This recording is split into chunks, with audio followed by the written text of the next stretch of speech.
Petani BSM.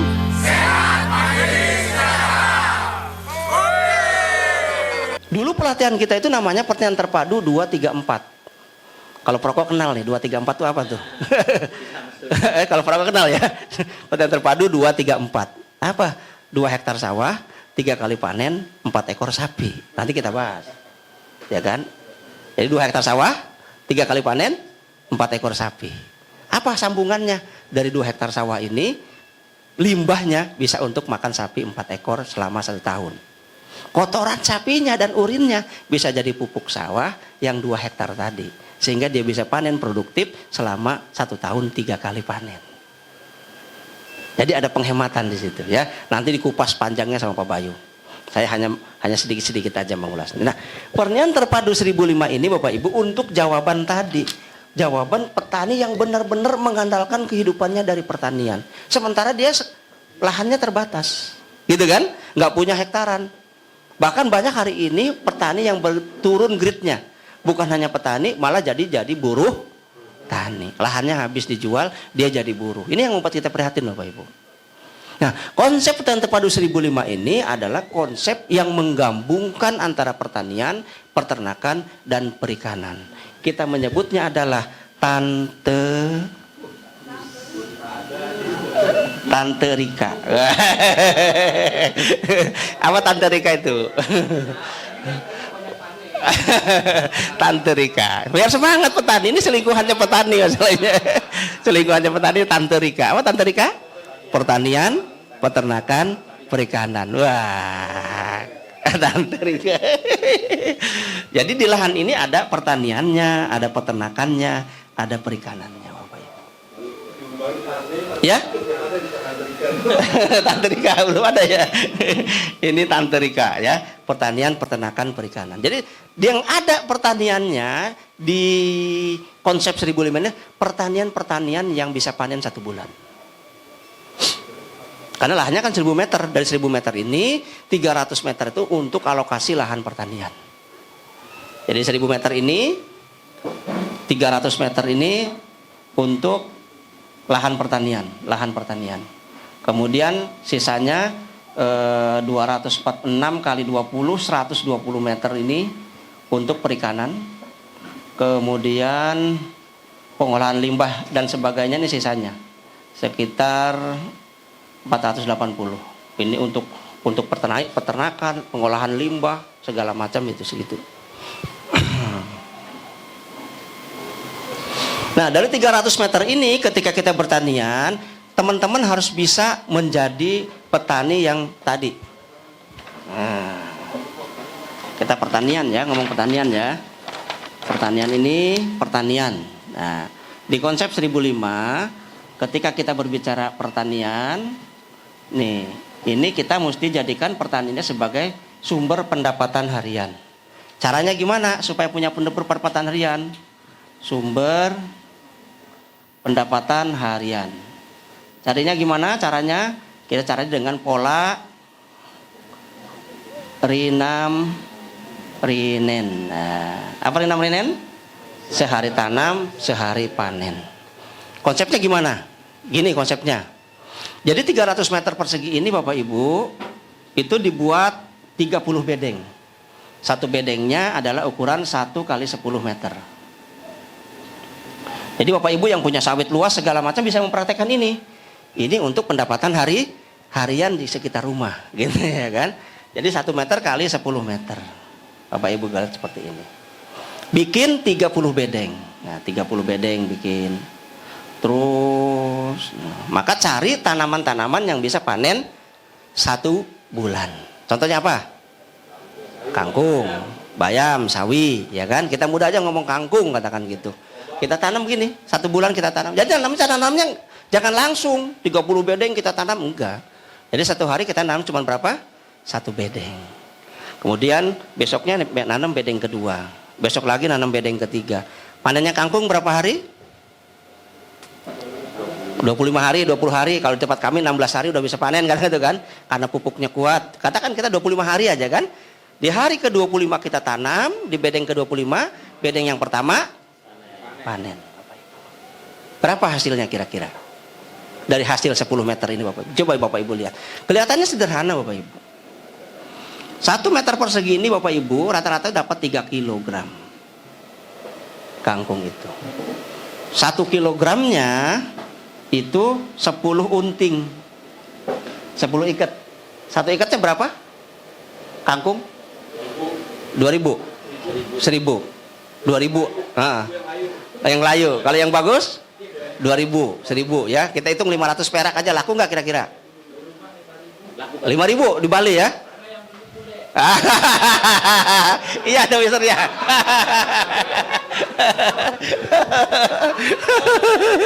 Betul itu ya. Wah, berarti pasarkannya ke Bali aja kita ini. Nih di 1005 ada hukum yang nggak tertulis tapi wajib diikuti. Hukum yang pertama ya, tidak boleh ada limbah yang terbuang. Semua mesti jadi siklus di situ ya kan. Yang kedua, modalnya nggak boleh pinjem. Harus dimulai dari modal yang ada dulu. Berapa Bapak memulainya? Nggak bisa langsung tiga-tiganya punya, pertanian punya, peternakan, perikanan punya. Yang bisa dulu mana? Gitu kan? Yang dilakukan. Kemudian yang ketiga hukumnya, buat yang bagus, jual yang murah. Maka kangkung kita jual 1 ikatnya 500 perak aja. Katakan ya kan? 500 rupiah kali 10, kalau 1 kilo kan 10 ikat kan?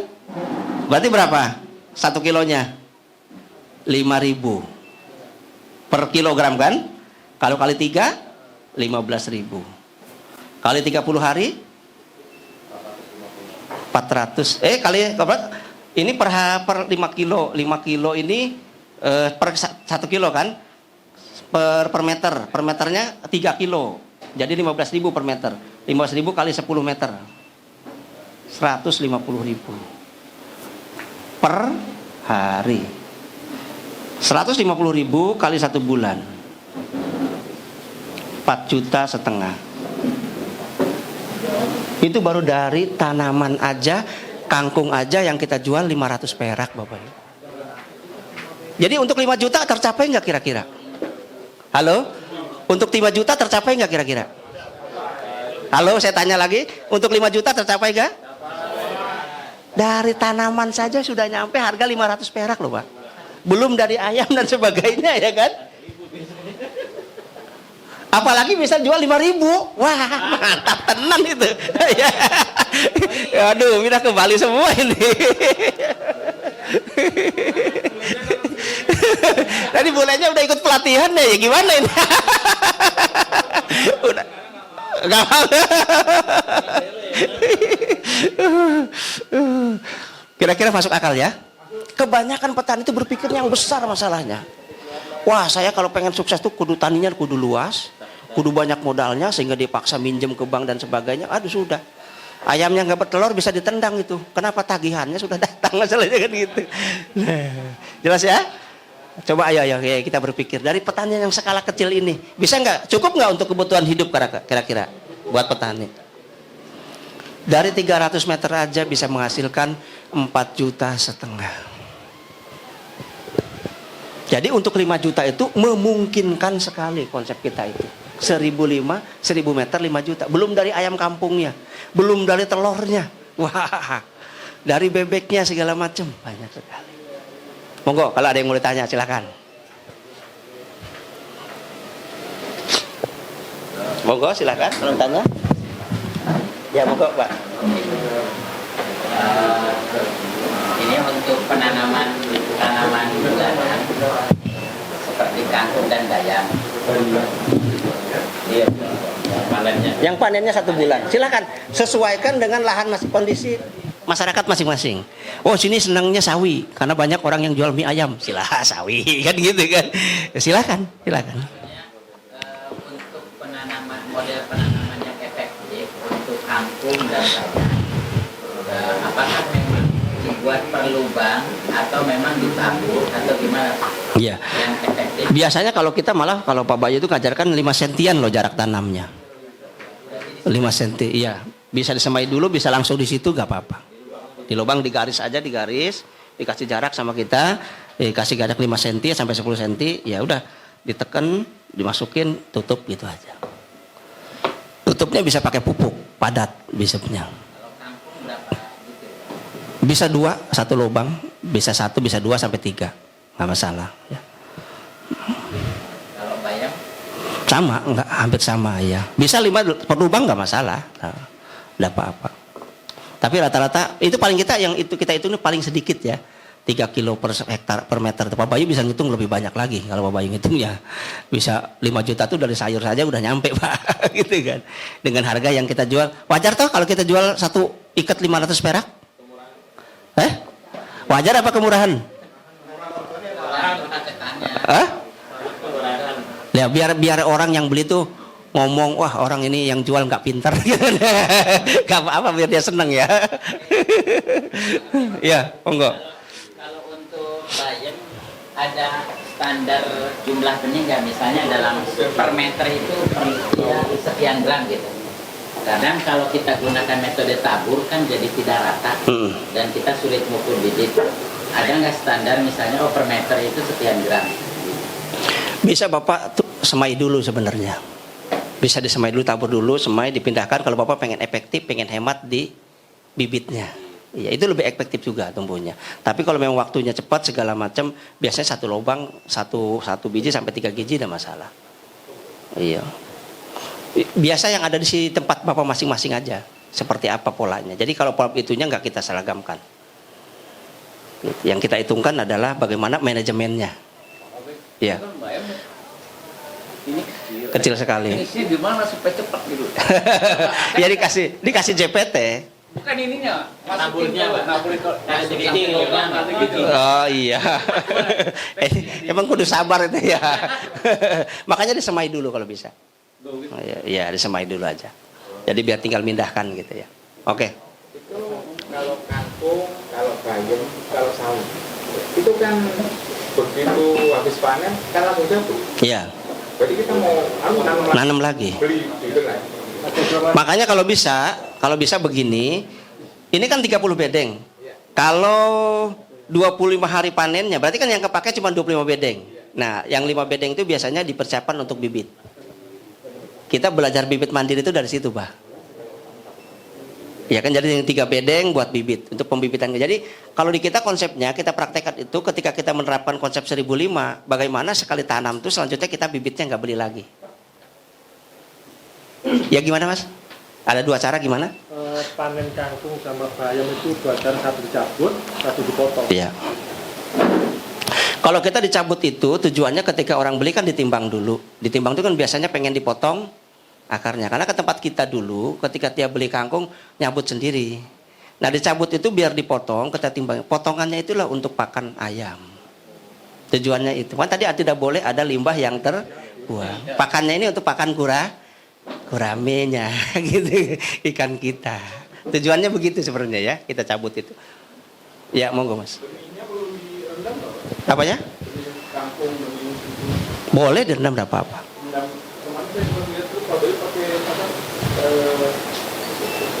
Lidah buaya sama apa gitu. Ya, itu untuk penumbuh, membantu pertumbuhan akar. Mempercepat penumbuhan, itu JPT juga. Enggak apa-apa, ya bisa juga. Kalau begini terus tutup sama Tetap kita multimedia semainya yang bagus, tetap kita mesti bikin. Karena kan yang baru mau tumbuh kan butuh tanah yang benar-benar subur, butuh tanah yang benar-benar porus. Gitu. Ya gimana Mas? Tadi kan prinsipnya dari modal apa yang ada gitu ya. Seandainya setelah kita tahu ilmunya, kita yakin modal bahkan ada secara bertahap begitu. Nah, setelah sayur itu larinya kemana dulu Pak? Apakah ke ayam dulu, ke ikan dulu, atau ke kambing dulu? Dan dapat Iya. Di 1005 itu Bapak Ibu ada peternakannya. Peternakan skala kecil. Peternakannya ini di dalamnya tuh ada ini. Pertama adalah puyuh. Puyuh ini kita jadikan sumber pendapatan harian. Puyuh itu dari kita netaskan 16 hari ditetaskan, dia besar 45 hari udah bisa bertelur. Bertelur sampai 2 tahun dia tuh masa produktifnya. Berarti petani aman, pendapatannya 2 tahun ada. Ya, itu skalanya kecil. Puyuh. Kenapa kita puyuh belum sarankan? Karena kita belum punya pakannya masalahnya. Puyuh itu masih full tergantung beli pakan. Iya pakai pur ya kan gitu. Kecuali kita udah punya komunitas, kita udah punya pabrik pakan sendiri, beda nanti. Jualnya murahan gitu kan. Ya enggak? Tapi dulu kita puyuh kita sampai 30.000 dulu. Puyuh kita di banyak ya. Tapi dalam 1 hari habis mati. Dampaknya banyak Pak di peternakan. Apa? Ya kebersihan kandangnya, kita jarang kontrol, kita juga sering keluar kota. Karyawannya kan macam-macam. Yang namanya ternak itu butuh kasih sayang, Mbah. Iya enggak? Busuh belayan. Kalau dia cuma ngasih makan doang gitu, nggak dilihat dia makan apa enggak, sakit apa enggak, jadi penyakit. Sakit satu ya ketularan semuanya. Kandang yang nggak dibersihkan segala macam ya jadi penyakit. Bukan berarti gede itu enak, enggak, risikonya juga gede. Kita udah alami, 30.000 mati. Kita sering keluar kota sama Pak Bayu, ya tadi nyari karyawan juga sulit kan, tidak mudah kan? Yang tenang terhadap pertanian, peternakan tuh nggak mudah gitu loh. Yang punya hati lah, punya pri ke binatangan gitu. Ya hanya sebenarnya yang penting dapat gaji kan gitu kan, makan semaunya nggak ngasih, nggak dibersihkan segala macam sudah. Jadi ada puyuh, kemudian yang kedua ada ayamnya, kemudian yang ketiga ada bebeknya, kemudian ini puyuh pendapatan harian, ayam pendapatan bulanan, bebek pendapatan bulanan. Ya, kemudian juga puyuh, ayam, bebek. Keempat juga ada kelinci, kita itu ada kelinci. Kelinci ini kita ambil urinnya aja untuk nambahi buat JPT tadi.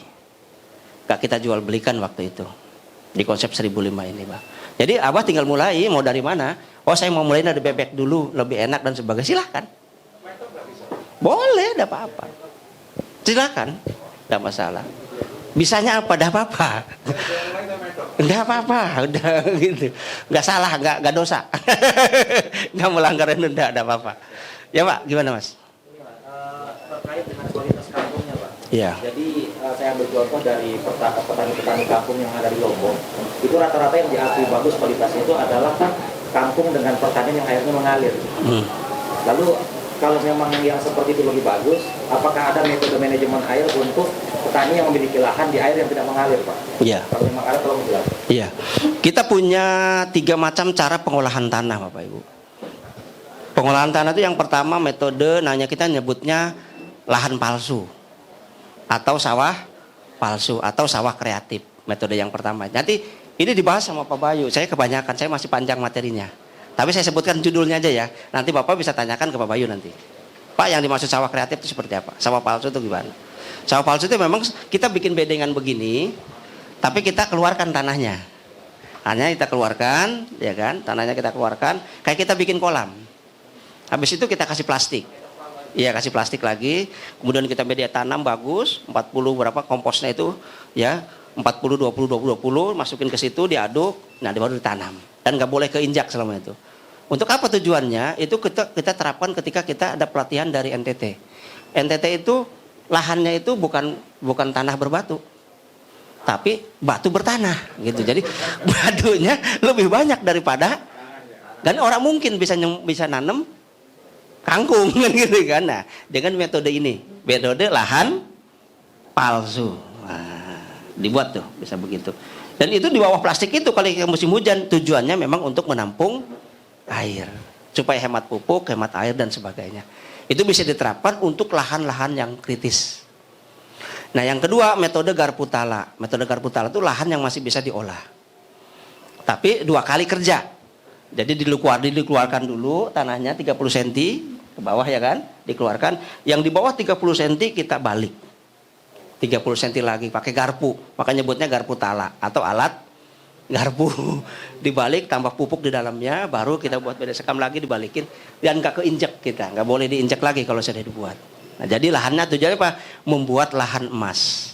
Lahan emas itu bisa produktivitas. Kenapa? Karena petani itu mesin produksinya adalah lahan. Ketika dia pengen hasilnya yang bagus, maka dia mesti buat lahannya sebagus mungkin. Maka di konsep 1.005 itu jangan dulu nanam kalau belum dipastikan lahan ini bagus.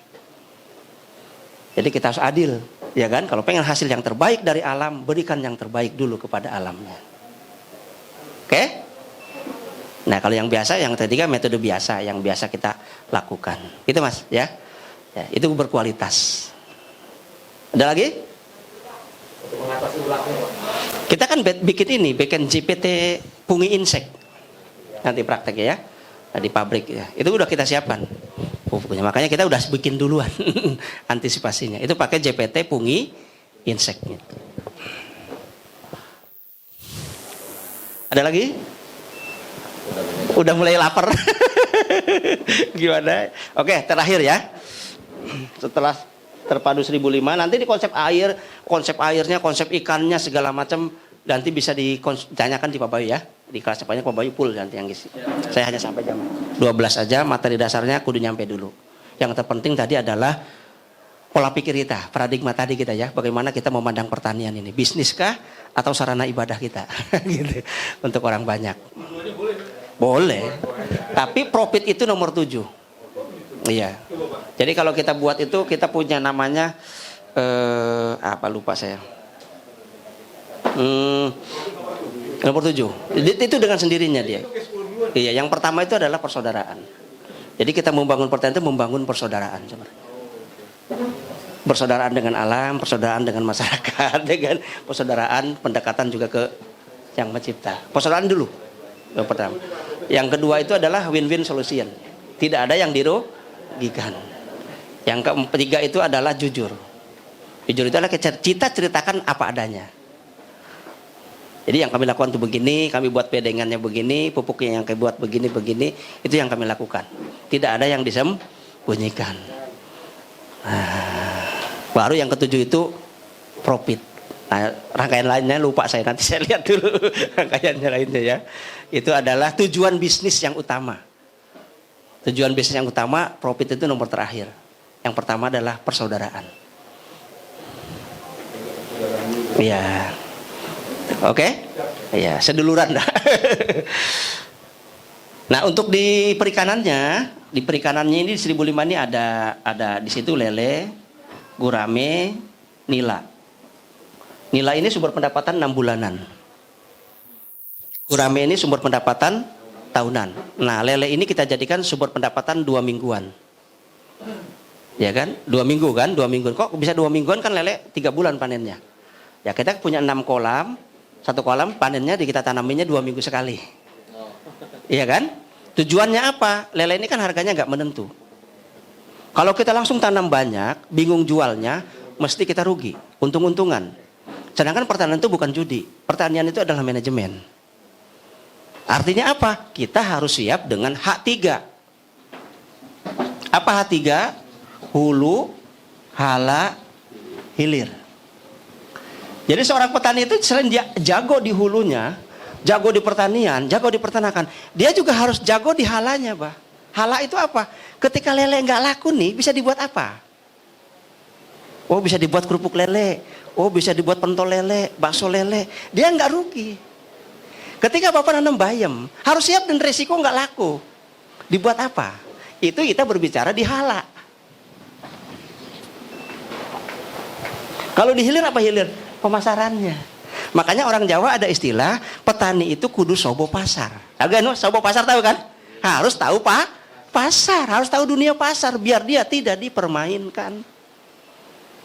Coba dunia satu-satunya usaha yang nggak bisa menentukan harga apa?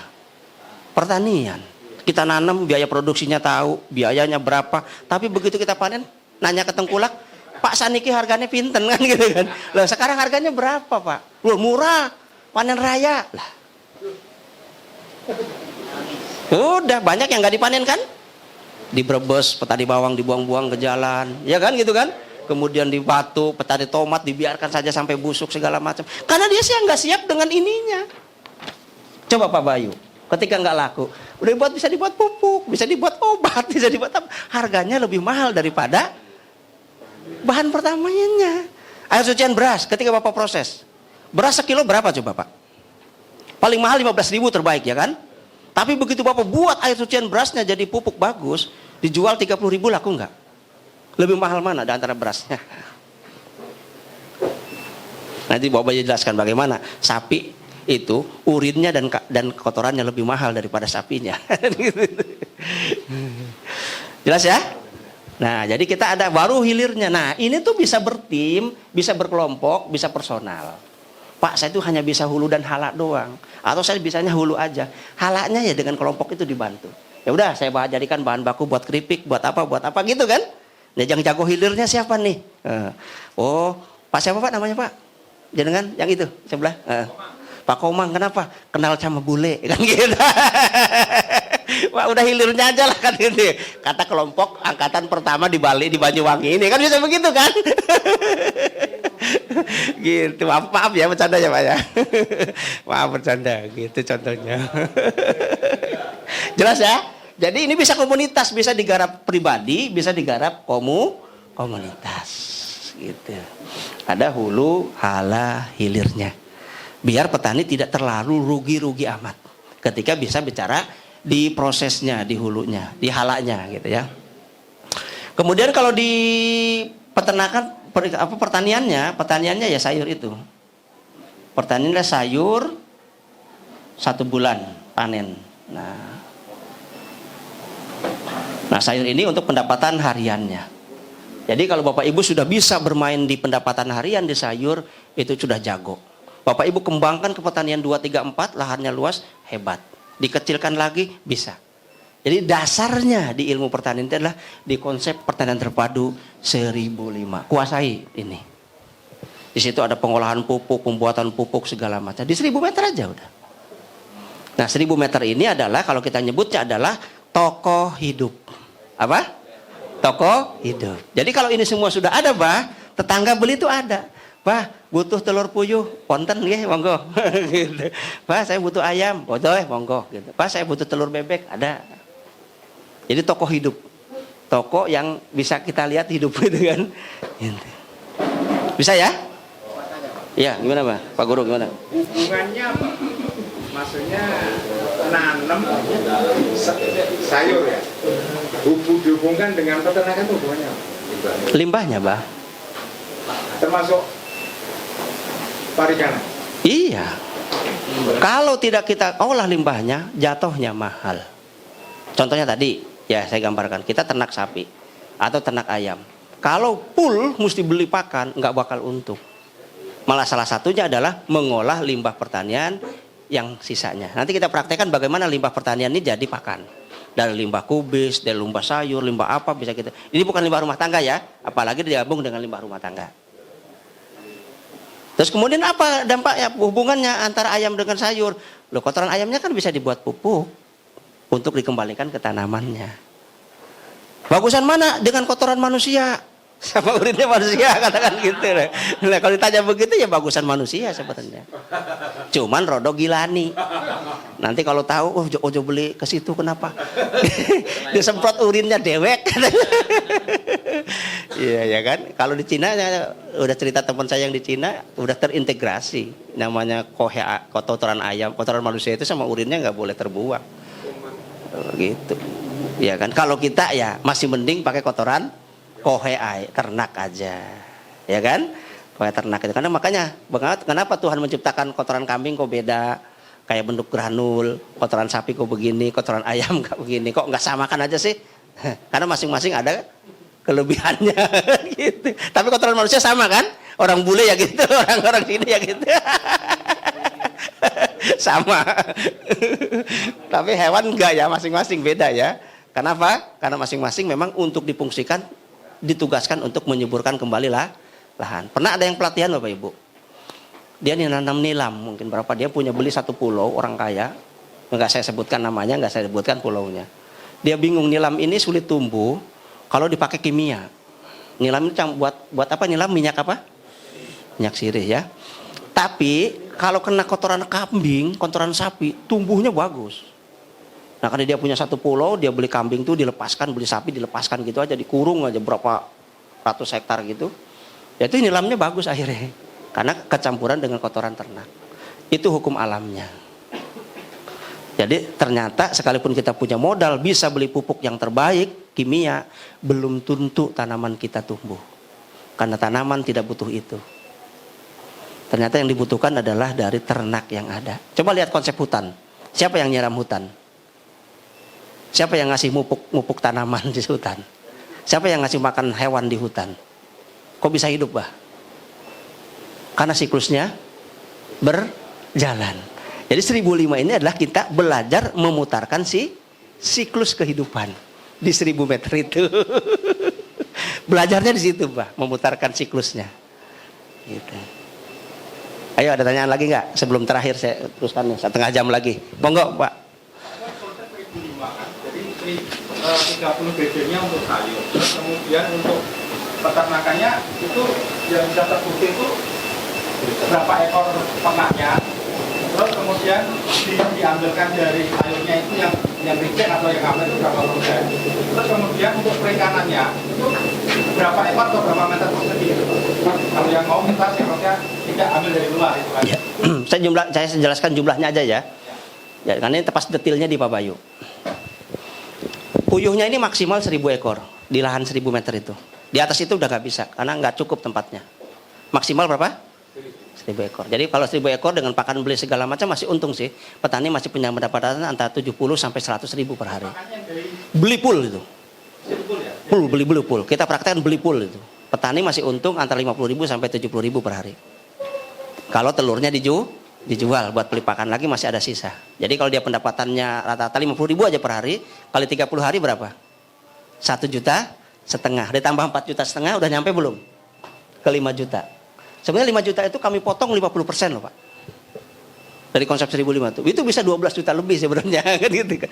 Jadi 5 juta itu udah kita hitung angka aman. Angka amannya kan.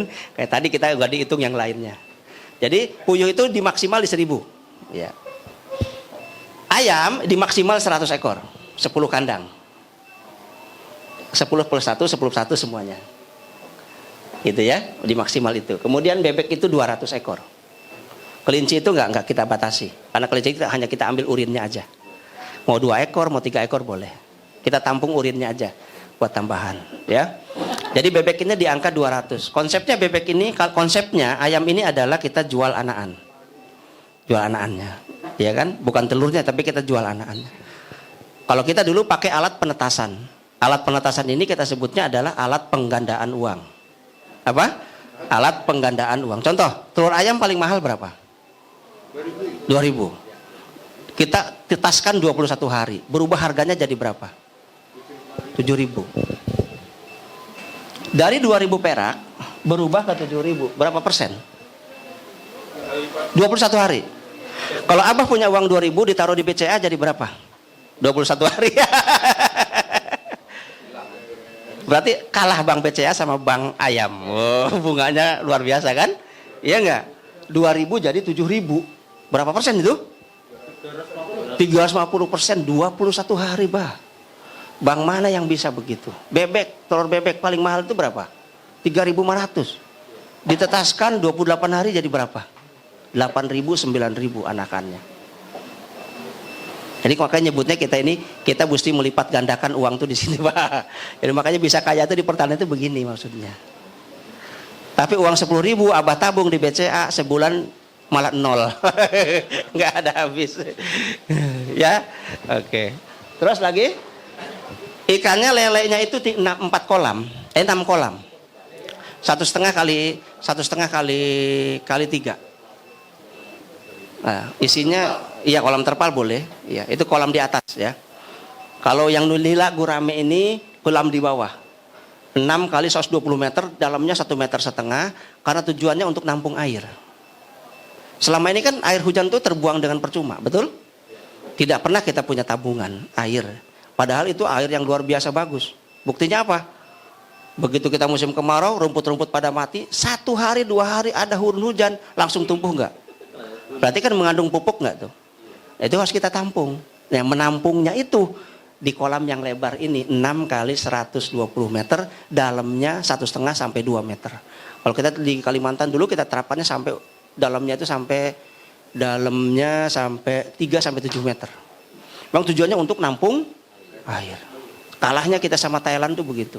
6 meter kali berapa tadi? 6 kali 120. Thailand tuh 1 hektar tuh bisa berapa ton gitu. Kalau Bapak itu. 6 kali 120 meter. Dalamnya 1,5 meter.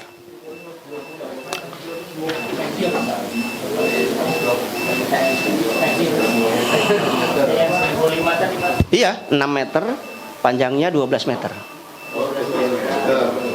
Totalnya 180 itu totalnya, maksudnya totalnya 120 20. 6 kali 20. 6 kali 20 maksudnya. 6 bukan kali 12, 6 kali 20 ya Allah. Jadi 120. Jadi panjangnya lebarnya 6 meter, panjangnya 20 meter, dalamnya 1,5 meter, boleh 2 meter nggak apa-apa. Tujuannya memang menampung air. Tujuan yang kedua, ketika musim kemarau pun kita masih bisa tetap tanam. Jelas? Ya, itu manajemennya. Hah? Itu kalau kepadatannya, kalau kan Gurame sama Nila kita satukan.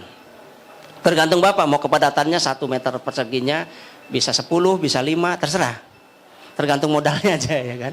Tergantung kepadatannya berapa yang mau ditebarkannya. Bisa 1 meternya 5, bisa 1 meternya 6 gitu. 6 ekor katanya gitu. Bisa. Tapi tujuannya air itu memang untuk tabungan.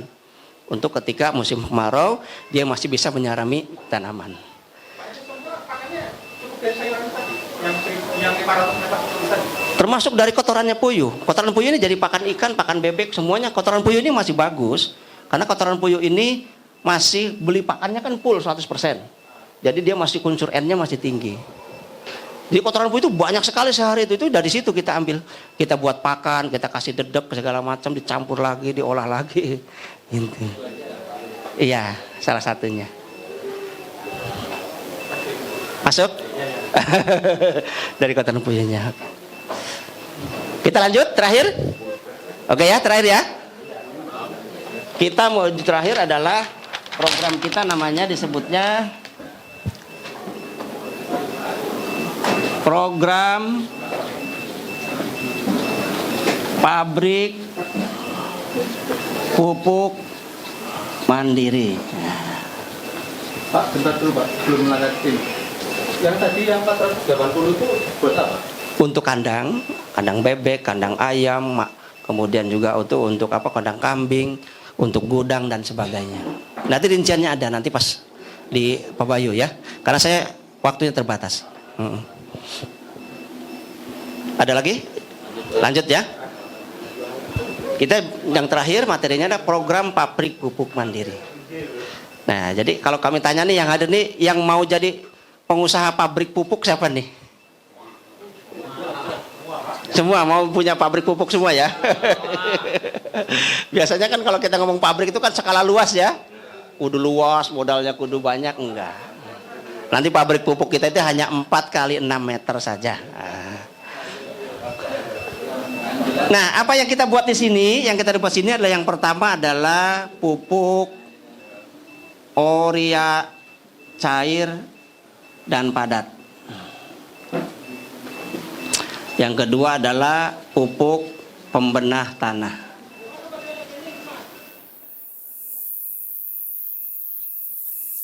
Yang ketiga adalah pupuk KCL.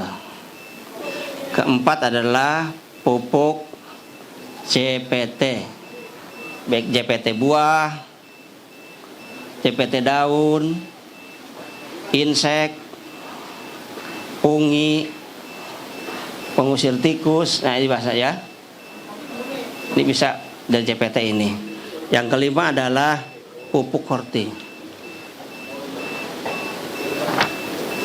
Ini yang kita buat. Jadi kalau sebenarnya lebih dari 7 ya. Kalau kita pisah-pisah buatnya, berarti 1, 2, 3, 4, 5, 6, 7, 8, 9, 10 pupuk sebenarnya. Tapi kalau yang ini bisa disatukan dengan ini. Ketika kita bikin pupuk JPT, bisa JPT daun, fungi, insek bisa disatukan. Tapi daun dengan buah enggak bisa, karena fasenya beda. Yang satu fase vegetatif, yang satu fase generatif. Jadi kudu dipisah. Tapi kalau kita buat JPT daun, fungi, insek bisa. Gitu. Bisa dijadikan satu bikinnya. Nanti pas kita praktek kita jadikan satu. Cara bikinnya ya. Jadi kita bikin JPT, daun plus buah, plus insek, plus fungi. Bapak Ibu di luar, Bapak Ibu nyari yang gini ada? Nyari pupuk organik lengkap di luar ada? Sulit sekali. Ketika kita mau berbicara organik, ketika kita mau berbicara alami, sulit untuk mendapatkan pupuk ini Bapak Ibu. Kecuali bikin sendiri. Oke? Nah, jadi minimal Bapak Ibu sudah nyiapkan ini. Kalau Bapak Ibu mau terjun di dunia pertanian. Nah, ya kan? Nah, pupuk urea cair dan padat ini bagaimana cara bikinnya? Bahan utamanya itu hanya kohe ayam aja, petelur dan pedaging. Urin sapi dan urin kambing. Plus katalis nomor 1 dari Pak Bayunya. Pak, bagaimana kalau nggak pakai katalis? Ya enggak apa-apa. Tapi bikinnya lebih lama, kualitasnya lebih rendah. Gitu aja kan? Tidak terstandarkan. Nah, jadi untuk urea cair ini bahan bakunya adalah kohe ayam, petelur pedaging,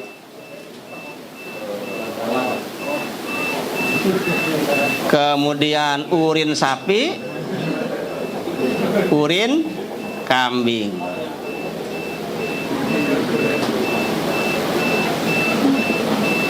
Kenapa kita pakai kohe ayam, baik petelur maupun daging? Karena ini adalah N. Unsurnya yang paling tinggi N. Kenapa kita pakai urin sapi dan sebagainya? Karena ini adalah P. Kenapa kok P? Karena ada huruf P-nya di sapinya. Gitu kan.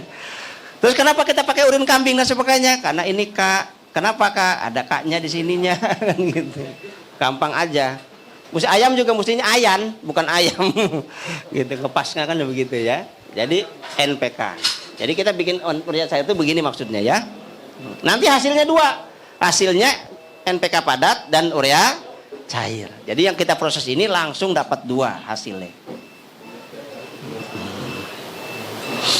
Kalau pembedah tanah bahannya apa? Pembedah utama bahannya adalah humus bambu. Tanah lokal. Dan yang ketiga, tanaman-tanaman yang tahan hidup.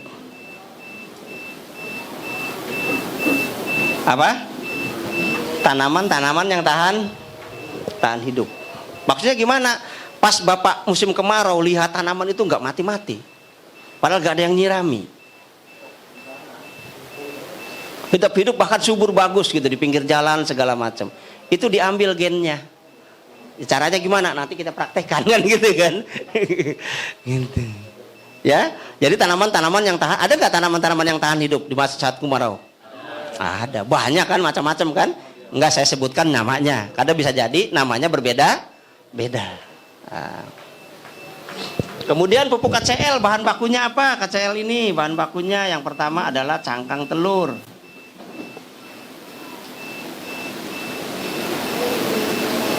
Yang kedua adalah karbit. Yang ketiga adalah garam. Karbit. Nanti kita praktekkan. Ya, ini kita praktekkan semua. Karbit ya. Ini bahan utamanya. Nanti campurannya ada. Ya. Kemudian ketika kita bicara JPT, apa bahan utamanya? JPT ini zat perangsang tumbuh. Berarti bahan utamanya apa? Kita cari tanaman-tanaman yang mudah tumbuh atau cepat tumbuh, atau tanaman-tanaman yang mengandung hormon tinggi yang bakal tumbuh besar dia. Contohnya apa? Di bambu ada rebung. Ya, dia kan bakal besar, ya kan? Berarti situ ada hormon pertumbuhannya yang tinggi. Ya kan? Kemudian ada apa lagi? Dari bonggol pisang. Kenapa bonggol pisang itu biasa jadi anak kan ya? Jadi anaknya pisang. Nah, itu ada hormon tumbuhnya yang bisa. Itu kita ambil dari bonggol pisang, dari dari rebung bambu, kemudian dari pucuk-pucuk tanaman, makin banyak makin bagus. Jadi bahan bakunya dari situ. Dari tanaman-tanaman yang cepat tumbuh. Tanaman-tanaman yang cepat tumbuh. Terus yang kedua, bikin insek, bikin pungi. Insek itu gimana bikin insek? Supaya tanaman kita tidak dimakan ulat dan sebagainya yang ditanyakan tadi aman. Kita cari tanaman-tanaman yang tidak dimakan ulat. Apa? Tanaman apa saja? Bisa masing-masing beda tiap daerah kan? Ada nggak tanaman yang nggak dimakan ulat? Ada nggak? Ada, itu diambil. Ini bikin insek. Kita ambilkan dari tanaman-tanaman yang dimakan, yang tidak dimakan. Tanaman-tanaman yang tidak dimakan ulat. Kalau pungi, dari mana fungisida yang terbaik di alam ini? Kita ambil dari mana punginya? Pernah dengar PKK? Penyakit PKK?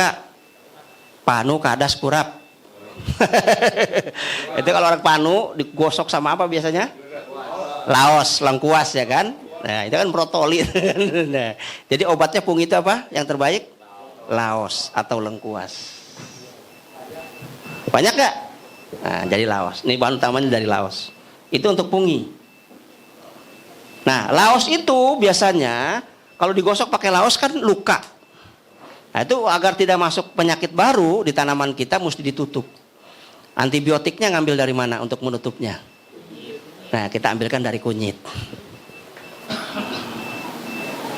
Jadi kita untuk membuat kita JPT insek pungi itu bahan utamanya ada laos, kunyit, tanaman-tanaman yang tidak dimakan ulat, kemudian tanaman-tanaman yang cepat tumbuh besar. Itu kita ambilkan. Diambung, digiling sama kita, di-mix, makin banyak bahannya, makin bagus. Ya kan, makin banyak bahannya maksudnya makin banyak jenisnya maksudnya ya kan? Makin banyak jenisnya, ragamnya itu makin bagus nanti untuk kita pilih. Nanti kita praktekkan, tenang aja.